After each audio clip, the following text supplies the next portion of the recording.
If the forecast held, we'd see the first flakes in early afternoon, with measurable snow within an hour or two. After that, it was anyone's guess. The Cabot Cove Public Works Department maintained only 2 dedicated plows, but usually contracted a half-dozen local vendors, many of them fishermen and landscapers, looking to boost their winter income. For this storm, though, Mort had mentioned that twice that number, an even dozen, had been retained. The main roads that ran into, out of, and around our town were the responsibility of the state, fortunately. And in my mind, anyway, the lack of traffic that accompanied the foreboding forecast proved a welcome relief from the ever-growing number of seasonal visitors who besieged Cabot Cove during the summer months. "Why stare out the window, Jess?" Seth Hazlitt said to me, "when I told you the snow wasn't going to start until 1-ish. "What time is that exactly?" Mort asked him. "What time is what exactly?" 1-ish.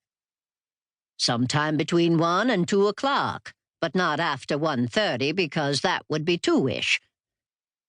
"Oh," Mort noted, as if that were some kind of revelation. "Well, there's one good thing about a blizzard, Mrs. F," he added, turning toward me. "No crime?" "Murder, specifically, with everybody pretty much stranded." "I wouldn't be too sure about that, Sheriff," Seth groused. "During the blizzard of '79, Agnes Manfredi took a frying pan to her husband George's head when he wouldn't shovel their walk. Ended up with a concussion that stole a whole bunch of his memory for a time. Not a bad thing, given that Agnes was the kind of woman you wanted to forget. I'd opened my practice the year before, and I remember trudging my way over to the Manfredi home because the rescue squad got stuck in a snowdrift." Mort Metzger was nodding. "Don't tell me, Doc. Uphill all the way."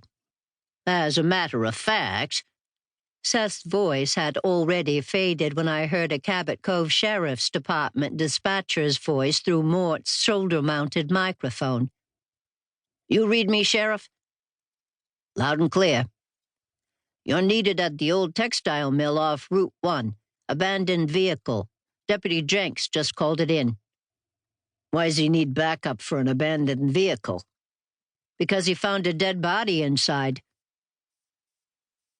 There's a part of Cabot Cove located on the town's outskirts that nobody talks about much anymore.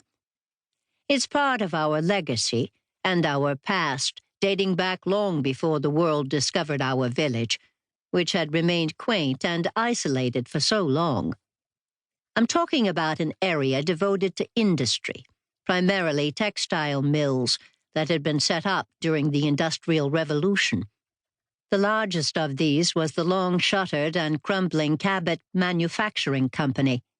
It had been saved from being razed only by our local historical society's designation of it as a landmark, marked as such by a plaque that had to be glued in place over the entrance since it was feared nailing the plaque might lead the rotting facade to collapse.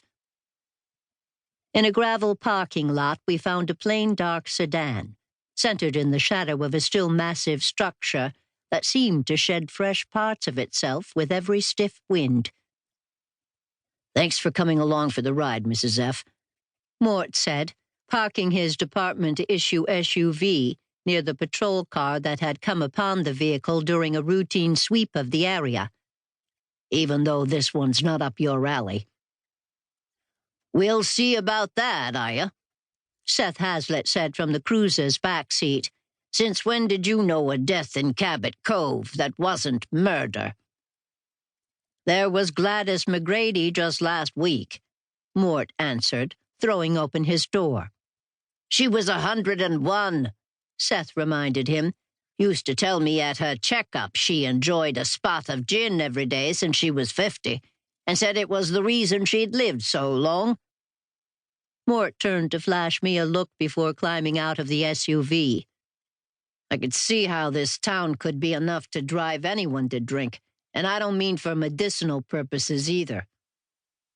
I started to exit.